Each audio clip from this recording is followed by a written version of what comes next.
कैसे हैं प्यारे स्टूडेंट? आशा करते हैं ठीक ठाक होंगे। आज पिछले वाली वीडियो में हम लोगों ने क्या देखा था? पिछले वाली वीडियो में देखा था कि प्रतिरोधों का श्रेणी व समांतर क्रम संयोजन देखा था। दोनों संयोजनों में हम लोगों ने क्या किया था? तुल्य प्रतिरोध का मान ज्ञात किया था। श्रेणी क्रम में देखा था। श्रेणी क्रम हम लोग किसे कहे थे? श्रेणी क्रम ऐसा प्रतिरोधों का ऐसा संयोजन था जिसमें क्या सभी प्रतिरोधों में धारा का मान क्या था? समान था और सब पर विभवांतर क्या था? भिन्न भिन्न था। समांतर क्रम संयोजन में हम लोगों ने क्या देखा था कि सभी प्रतिरोधों में धारा का मान क्या था? भिन्न भिन्न था। उसका उल्टा, उसमें धारा समान, इसमें धारा का मान क्या था? भिन्न भिन्न था और सबका विभवांतर कितना था? समान था। नहीं, सभी प्रतिरोधों का विभवांतर कितना था? समान था। तो हम लोगों ने पाठ्यक्रम में क्या किया था? तुल्य प्रतिरोध निकाला था। श्रेणी क्रम में निकाला था R = R1 + R2 + R3। समांतर क्रम में क्या निकाला था? 1/R निकाला था 1/R1 + 1/R2 + 1/R3। समांतर क्रम का जो था पाठ्यक्रम का हम लोग एग्जाम्पल नहीं देखे थे, उसका एग्जाम्पल एक देख लेते हैं, फिर चलते हैं निश्चित क्रम पे ना। तो एग्जाम्पल एक हम लोग देखते हैं। एग्जाम्पल जैसे मान लीजिए ये रेजिस्टेंस है, 3 रेजिस्टेंस हैं, इस तरह से हैं, ये पार्श्व हैं, पार्श्व क्रम संयोजन है। कैसे आप समझोगे, कैसे आप समझ पाएंगे कि पार्श्व क्रम होता है? अगर धारा का मान क्या हुआ? डिफर हुआ, सब में भिन्न भिन्न हुआ, तो हम लोग समझ जाएंगे पार्श्व क्रम संयोजन है। मान लीजिए वोल्टेज जो बैटरी लगा हुआ है, 12 वोल्ट की बैटरी लगा हुआ है, 12 वोल्ट की बैटरी है ना, 12 वोल्ट की बैटरी है। इसका प्रतिरोध मान लीजिए 2 है, इसका मान लीजिए 4 है, इसका प्रतिरोध मान लीजिए कितना? अच्छा है। ये क्या है? A, ये क्या है? B है ना, A व B। हमको क्या करना है? पहले तो सेल द्वारा दी गई कुल धारा निकालना है। सबसे पहले तो क्या करेंगे? तुल्य प्रतिरोध निकालेंगे। A व B के बीच तुल्य प्रतिरोध। पहला सवाल इसमें होगा A व B के बीच तुल्य प्रतिरोध निकालेंगे ना, तुल्य प्रतिरोध। A व B के बीच तुल्य प्रतिरोध निकालेंगे। दूसरा चीज हम लोग क्या करेंगे? सेल द्वारा दी गई धारा निकालेंगे। सेल ने कितना धारा दिया? सेल द्वारा दी गई धारा निकालेंगे, द्वारा दी गई धारा निकालेंगे, सेल द्वारा दी गई धारा निकालेंगे। तीसरा काम हम लोग क्या करेंगे?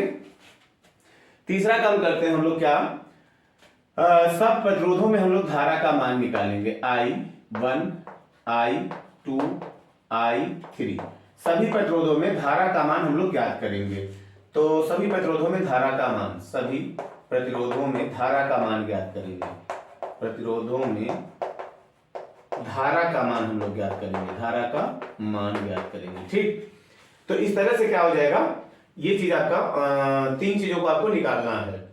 तो हम लोग क्या करते हैं? सबसे पहले क्या करते हैं? A व B के बीच तुल्य प्रतिरोध। देखिए इसमें क्या हो रहा है? ये धारा I जा रही है, यहाँ जाएगी, 3 रास्ता इसको बन जाएगा। जब 3 रास्ता बन जाएगा, निश्चित है ये सब में धारा भिन्न भिन्न जाएगी, तो ये क्या हो जाएगा? समांतर क्रम संयोजन हो जाएगा। समझ जाइएगा इसको।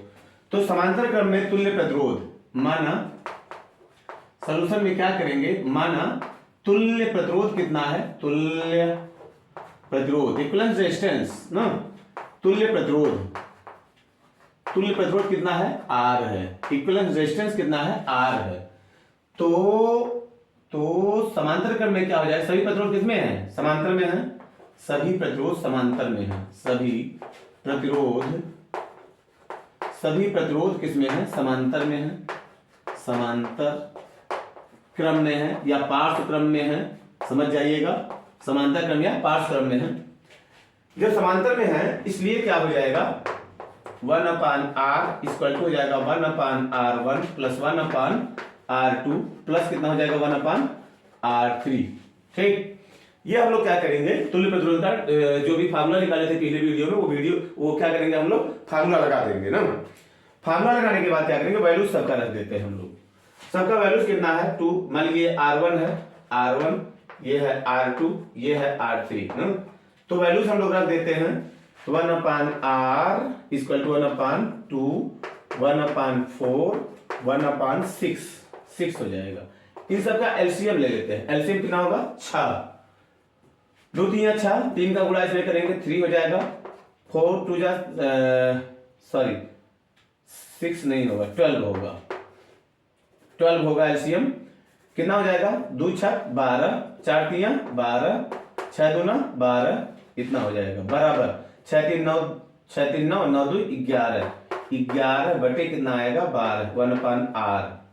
ठीक, या हम लोग क्या करेंगे, इसको पलटेंगे, ये भी क्या हो जाएगा, पलट जाएगा, r इक्वल टू हो जाएगा, ये भी पलट जाएगा 12 बटे 11 ओम। ये आपका तुल्य प्रतिरोध निकला, नहीं इतना तुल्य प्रतिरोध निकल गया। ठीक, अब देखिए हम लोग क्या करते हैं, जब तुल्य प्रतिरोध निकल गया तो हमको ए व बी पर विभवांतर तो पता है कितना है, 12 है ना, ए व बी के बीच विभवांतर कितना है, 12 है। तो हम लोग I1 का मान निकालेंगे, इसलिए I1 बराबर कितना हो जाएगा, I1 बराबर हो जाएगा विभवांतर कितना है, V है, यहाँ पे भी विभवांतर V है, यहाँ भी V है, यहाँ भी V है, सब में वोल्टेज क्या होगा, समान होगा। तो I1 बराबर, देखो ओम के नियम से V बराबर IR, V बराबर IR, तो I बराबर V/R। तो ये हम लोग क्या करेंगे, इस तरह से लगा देंगे ना, तो I1 इक्वल हो जाएगा V/R1 होगा ना, V/R1। V का वैल्यू कितना है, V का वैल्यू 12 है, तो 12 बट्टे R1। सबसे पहले हम लोग को क्या करना चाहिए था, ए व बी के बीच तुल्य प्रतिरोध निकाल, सेल दी गई धारा निकालना चाहिए था, तब हम लोग प्रतिरोधों में निकालते। वैसे भी चलिए बाद में निकाल देंगे हम, ये आपका हम लोग थर्ड क्वेश्चन हम आपका कर दिए।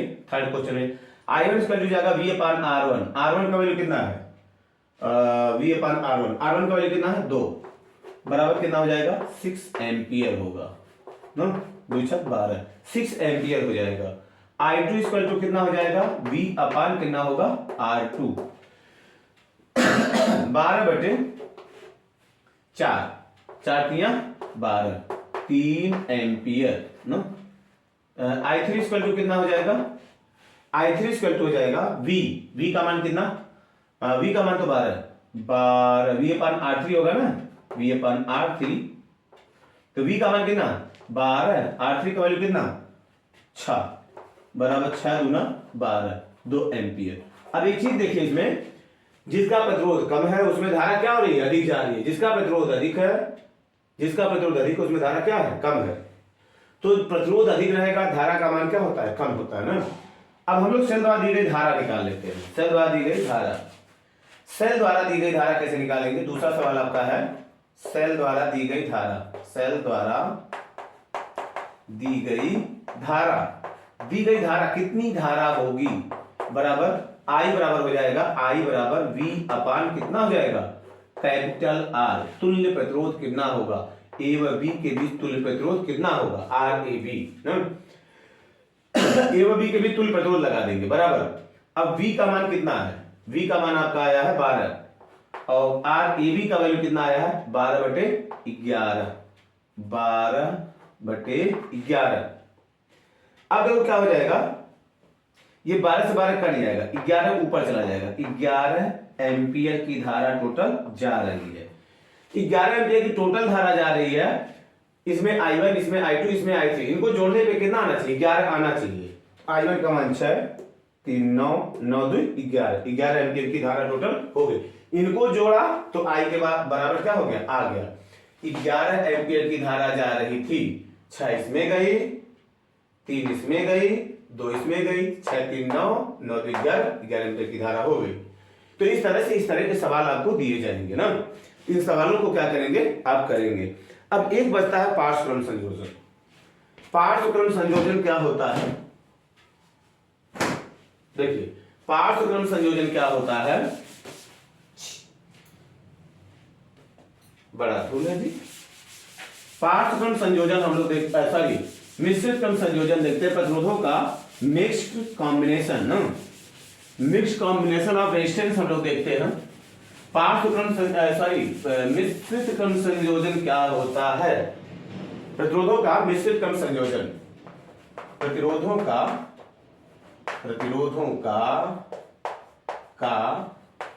मिश्रित क्रम संयोजन, मिश्रित क्रम संयोजन, प्रतिरोधों का मिश्रित क्रम संयोजन हम लोग देखते हैं।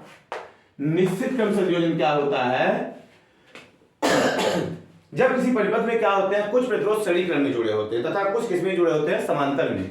कुछ श्रेणी में होंगे, कुछ श्रेणी में, कुछ श्रेणी में होंगे और कुछ किसमें होंगे, श्रेणी में होंगे, तथा कुछ किसमें होंगे, समांतर में होंगे, कुछ समांतर क्रम में जुड़े होंगे, कुछ समांतर में होंगे, समांतर क्रम में होंगे।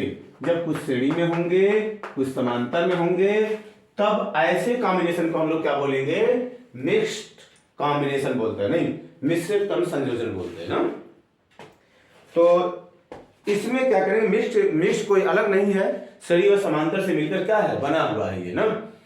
तो चलिए ठीक है, हम लोग देखते हैं मिक्स्ड क्रम में क्या करेंगे, तुल्य प्रतिरोध कैसे निकालते हैं। होता कैसे मिक्स्ड क्रम, जैसे मान लीजिए एक ये है R1 है, ये है R2 है, ये R1 ये R2, यहां पे क्या है, दो प्रतिरोध मान लीजिए, दो हैं, इस तरह से है, यहां पे एक है, इस तरह से है, ये क्या हो गया, यहां से मिल गया, ये सब मिलके कहां से जुड़ गए, बैटरी से जुड़ गए, बैटरी से जुड़ गए। तो ये R1 R2 R3 R4 ना, R3 R4 किसमें होंगे, पैरेलल में होंगे, पैरेलल कॉम्बिनेशन में होगा, ये पार्श्व क्रम में होंगे। क्यों होंगे, देखिए धारा I जा रही है, I धारा जा रही है, I धारा क्या हुई, इसमें गई, इसमें भी I जाएगी, यही धारा और कोई रास्ता नहीं है, वही धारा इसमें जाएगी, ये दोनों R1 R2 किसमें हो गए, श्रेणी में हो गए, ये श्रेणी में हो गए। अब ये जो धारा I आपकी जा रही थी, उसको दो रास्ते बन गए ना, इसमें I1 गई, इसमें कौन गई, I2 गई। जब धारा का मान क्या हुआ, डिफर हुआ, तो किसमें हो गया, पार्श्व क्रम में हो गया। तो ये दोनों श्रेणी क्रम में, ये दोनों पार्श्व क्रम में ना। अब इनका हमको क्या करना रहेगा, तुल्य प्रतिरोध ज्ञात करना होगा। तुल्य प्रतिरोध हम लोग मान लेते हैं ये 2 है, 2 ओम का है, 2 ओम का है, इसको मान लेते हैं ये 4 ओम का है, इसको मान लेते हैं 6 ओम का है, इसको मान लेते हैं 3 ओम का ना, 3 ओम का है। अब ये आपसे कहा जाएगा कि सेल द्वारा दी गई कुल धारा बताओ, सेल द्वारा दी गई धारा I1 I2 का मान बताओ। तो इस तरह से कुछ चीजें आपसे कहा जा सकता है, A व B के बीच विभवांतर बताओ। देखो इनका विभवांतर भिन्न भिन्न होगा, लेकिन इन दोनों का विभवांतर क्या होगा, सेम होगा। तो A व B के बीच विभवांतर पूछा जा सकता है। यहां पे क्या होता है, इसका विभवांतर पूछा जा सकता है, इसका विभवांतर पूछा जा सकता है, इसमें धारा पूछा जा सकता है। तो सवाल कई तरह से बनेगा, नहीं सवाल लगाने का तरीका सब वही होगा जो पीछे हम लोग देखे हैं। तो इसमें क्या करते हैं, सबसे पहले हम लोग क्या करते हैं, इसको सॉल्व करते हैं, नहीं इसको बंद पास बोला जाता है ना, बंद पास बोला जाता है। पहले हम लोग क्या करेंगे, बंद पास को हल करेंगे। तो बंद पास को हल करते हैं, A व B के बीच हम लोग तुल्य प्रतिरोध निकालेंगे ना। A व B, या हम लोग ऐसे लिख दे, पहले R1 R2 किसमें होंगे, श्रेणी में होंगे, R3 R4 किसमें होंगे, समांतर में होंगे। तो सबसे पहले हम लोग इसी को बंद पास को हल करते हैं। चूंकि R3 व R4 किसमें है, समांतर में है, या पार्श्व में है, समांतर या पार्श्व क्रम संयोजन में है, नहीं पार्श्व में है, पार्श्व क्रम में है। जब पार्श्व में है, इनका तुल्य प्रतिरोध है, माना इनका तुल्य प्रतिरोध कितना होगा, इनका तुल्य प्रतिरोध, माना इनका तुल्य प्रतिरोध R डैश है ना, R डैश है, इनका तुल्य प्रतिरोध R डैश है। तो क्या करेंगे, जब समांतर में है तो 1/R डैश तुल्य प्रतिरोध निकालना हमको, तुल्य प्रतिरोध यही है, बराबर हो जाएगा, ये दोनों समांतर में हैं तो 1/R3 प्लस 1/R4, R4 होगा, ठीक। तो 1/R3 का वैल्यू कितना, 1/6 प्लस 1/3, एलसीएम कितना हो जाएगा, 6 1 जा 6, 3 2 जा 6, 2 बराबर कितना आ जाएगा, 3/6, 1/R डैश, 1/R डैश का वैल्यू आया। इसको काट देंगे, 3 1 जा 3, 3 2 जा 6, तो R डैश ऊपर जाएगा, तो R डैश इक्वल टू हो जाएगा 1/2, ठीक। यानी कि अब देखो इनकी जगह पे, इन दोनों की जगह पे एक प्रतिरोध लग गया। कौन प्रतिरोध लगा, R डैश लग गया। इनकी जगह पे क्या हुआ, एक प्रतिरोध लग गया, R डैश। समझ में आया।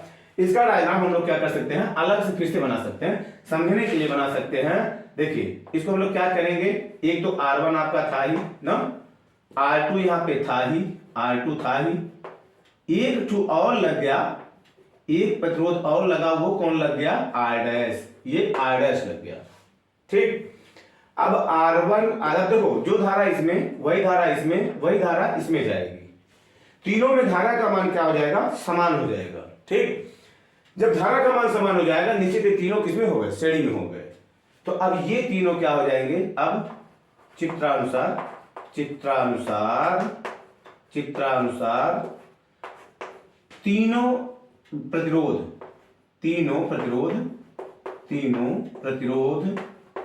किसमें होंगे?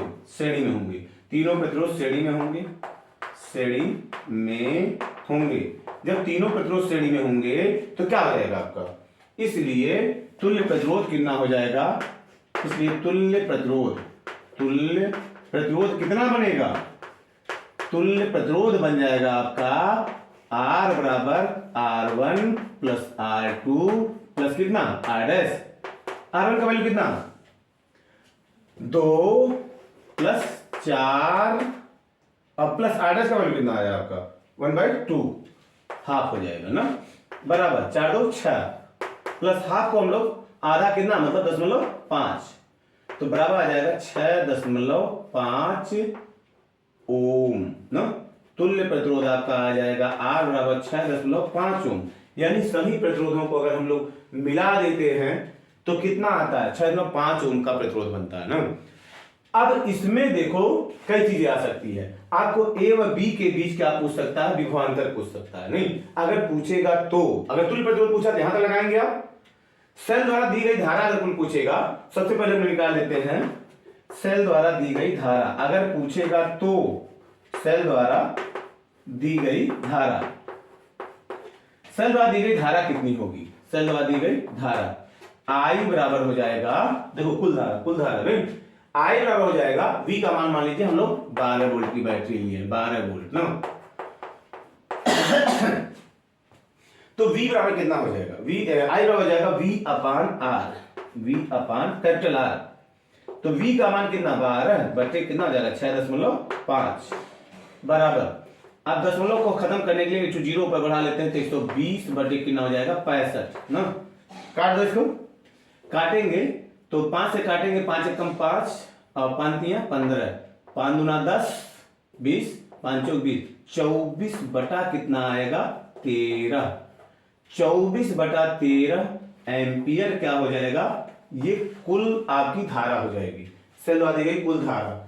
अब देखो अगर मान लो यहां पे पूछे वोल्टेज, यहां पे वोल्टेज पूछेगा तो V1 मान लो है, यहां पे V2 है, तो V1 बराबर हो जाएगा I R1, V2 बराबर हो जाएगा I तो ही रहेगा R2, नहीं V2 बराबर I R2। यहां पे I1 और I2 आपसे पूछा जा सकता है, नहीं I1 कितना होगा, I2 कितना होगा। अब देखो जो वोल्टेज यहां पे है वही वोल्टेज यहां पे भी होगा, वही वोल्टेज यहां पे भी होगा। तो हम लोग क्या करते हैं, निकाल देते हैं I1 I2 को ना। देखो देखिए हम लोग क्या करते हैं, इसको मिटा देते हैं ना। मिटाने के बाद अगर पूछता है तो इस तरह से आप लगाएंगे ना। अगर मान लीजिए पूछता है I1 I2 यानी प्रतिरोध R3 और R4 में अगर मान लीजिए धारा पूछेगा तो आप क्या करेंगे? देखिए क्या करेंगे, I1 का मान हमको निकालना ना। I1 का मान तो पहले सबसे पहले हमको क्या पता होना चाहिए? VAB पता होना चाहिए, A व B के बीच विभवांतर। अगर पूछेगा तो A व B के बीच, A व B के बीच हमको विभवांतर निकालना है। विभवांतर A व B के बीच विभवांतर कैसे निकालेंगे हम लोग? विभवांतर VAB ना, VAB बराबर हो जाएगा, VAB बराबर कितना हो जाएगा? इसमें धारा कितनी है? दोनों मिलकर के धाराएं कितनी हो रही हैं? I हो रही है ना। तो ये हो जाएगा I ना, दोनों धाराएं I1 प्लस I2 मिलकर कितनी हो रही है? I। तो I और इनका तुल्य प्रतिरोध कितना आया है? R dash, IR dash. अब I का मान कितना निकला? मिटा दिया ना। I का मान शायद निकला था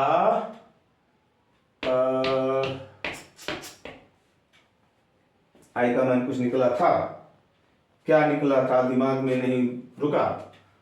I का मान कितना निकला था?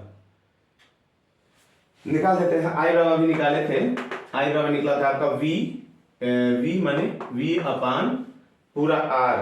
अब आर कितना निकला था, आर का मान निकला था 6.5 बराबर हो जाएगा 120 बटे कितना 65 13 और ये हुआ था 5 से काटे 13 5 दूनी 10 और 5 24 बटे 13 क्या हो जाएगा 24 बटे कितना होगा 13 गुणे आर डैश का वैल्यू हाफ आया था 1/2 काट दो 12 तो बराबर कितना आ जाएगा 12/13 वोल्ट ना। अब देखिए यहाँ पे ए व बी के बीच विभवांतर हम लोग निकाल लिए। मान लीजिए अगर इतना खाली पूछा है ए व बी के बीच विभवांतर निकालो तो आप ऐसे निकाल देते। अब अगर I1 का वैल्यू पूछा जाएगा तब आप क्या करोगे, अब वोल्टेज हो गया, देखिए ये जो वोल्टेज होगा कहाँ होगा, यहाँ का भी वोल्टेज होगा, यहाँ का भी वोल्टेज होगा। बात समझ में आ रहा है ना, यहाँ का भी वोल्टेज वही होगा, यहाँ का भी वोल्टेज वही होगा।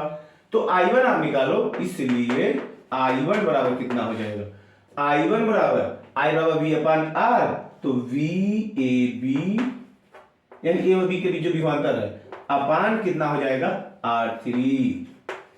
तो VAB का मान कितना है, VAB का मान है 12/13 बटे R3 का वैल्यू है 6, तो बराबर हो जाएगा 12/13 गुणे 6 दूनी 12 बराबर 2/13 एम्पियर आएगा ना, इतना एम्पियर हो जाएगा I1 का मान ना।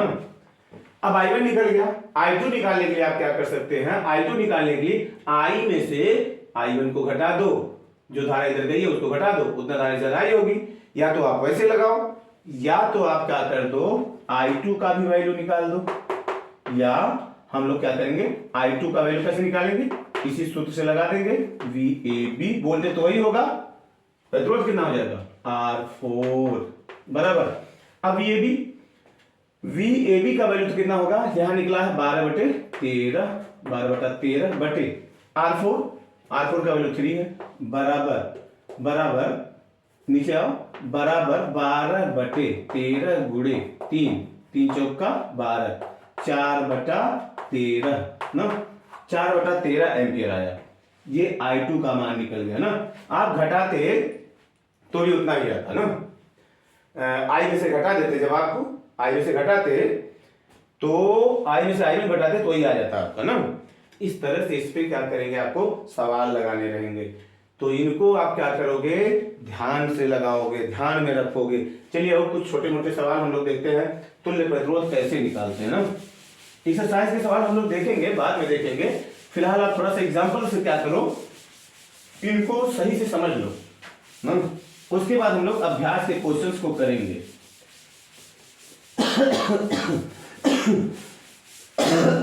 देखिए एक क्वेश्चन और देखते हैं हम लोग। जैसे मान लीजिए आपको दिया गया हो, इस तरह का सवाल दिया गया हो, मान लो दिया है आपको, या ऐसे दिया है, यहां पे दिया है ना, ये दिया है, यहां पे दिया है, इस तरह से है, यहां पे है, फिर यहां पे है, ऐसे दिया गया है। तो क्या करना है आपको, यहां पे मान लीजिए एक रेजिस्टेंस और लगा हुआ है, एक ऐसे लगा हुआ है, ये लगा हुआ है ना। तो इस तरह से आपको इस तरह के सवालों को करना रहेगा। एक रेजिस्टेंस यहां पे लगा हुआ है, तो इसका अगर आप मान लो आपसे कहा जाता है तुल्य प्रतिरोध निकालो, खाली हम तुल्य प्रतिरोध निकाल के आपको दिखा रहे हैं। ये मान लीजिए 2 ओम का है, ये 2 का है, ये 2 का है, और ये मान लीजिए फिर 4 ओम का है, ये मान लीजिए फिर 6 ओम का ना। तो हमसे ये कहा जाएगा कि परिपथ का तुल्य प्रतिरोध बताओ, परिपथ का तुल्य प्रतिरोध, परिपथ का तुल्य प्रतिरोध बताना है।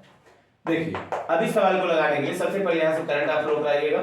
ये जो करंट जाएगी, ये करंट को देखो 2 रास्ता मिलाएगा, इधर का एक इधर का। अब इसमें जो धारा जाएगी, मान लीजिए I1 जा रही है, नहीं I1 जा रही है, इसमें I1 इसमें जा रही है, तो I1 होते निकल जाएगी। इसमें मान लीजिए I2 करंट जा रही है, इसमें मान लीजिए I3 करंट जा रही है। बात समझ में आया? ये I1 I2 I3 मिल करके यहां फिर क्या बना देंगी, आपकी I बना देंगी। यानी जो धारा आएगी वही धारा इसमें निकल जाएगी।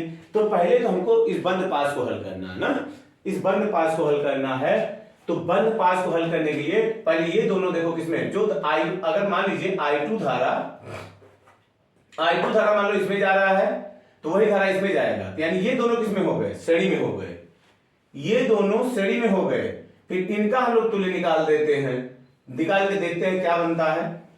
तो सबका पहले हम लोग क्या करते हैं, नेमिंग कर देते हैं। ये R1, ये R2, ये R3, ये कौन हो जाएगा R4, ये आपका हो जाएगा R5।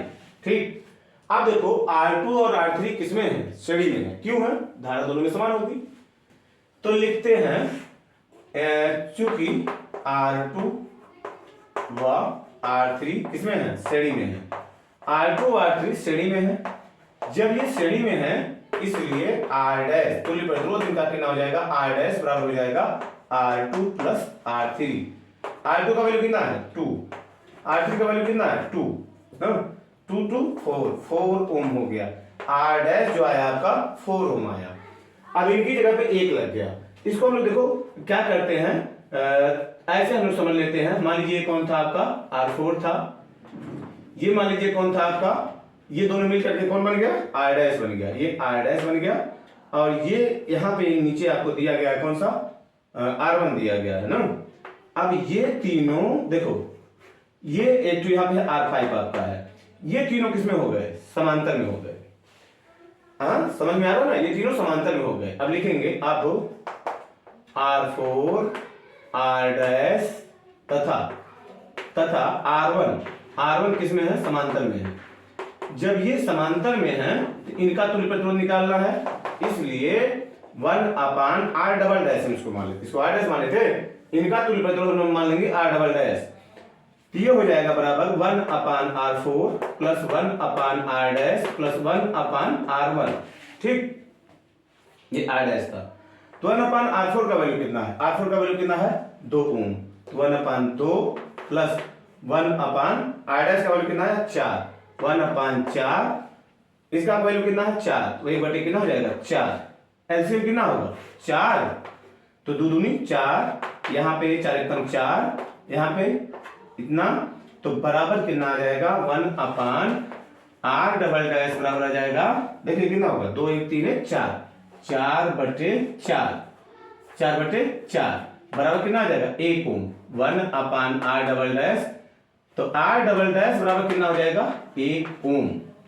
ठीक, अब देखिए इनकी जगह पे 1 लग गया, कौन सा लग गया, R डबल डैश लग गया, R डबल डैश लग गया। तो इसको एक फिगर से और हम लोग समझ सकते हैं ऐसे। देखिए जब हम लोग फिगर बना बना के सवालों को लगाएंगे तो गलतियां होने का चांस नहीं रहेगा। ये जो रहा तीनों की जगह 1 लग गया, कौन, R डबल डैश, और यहाँ पे कौन है R5। ठीक, अब ये दोनों किसमें हो गए, साफ साफ दिख रहा है, जो धारा इसमें वही धारा इसमें, दोनों किसमें हो गए, श्रेणी में हो गए। तो लिखेंगे अब क्या, R डबल डैश तथा R5 किसमें होंगे, श्रेणी में होंगे, ये श्रेणी में होंगे। जब श्रेणी में होंगे इनका तुल्य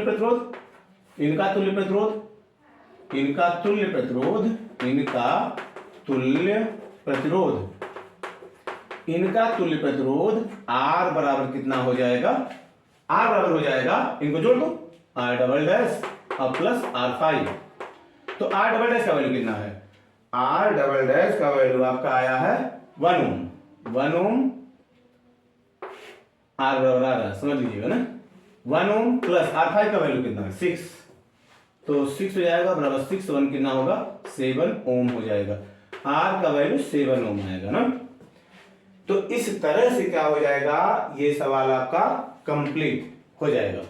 तो देखिए इस एक्सरसाइज में भी अच्छे अच्छे सवाल दिए गए हैं। और अगर आप चाहते हो, आप अच्छा स्कोर करना चाहते हो ना, साइंस में अच्छा स्कोर करना चाहते हो, तो आपको न्यूमेरिकल आना चाहिए। न्यूमेरिकल अगर आप सही लगाओगे तभी आप अच्छा स्कोर कर पाओगे।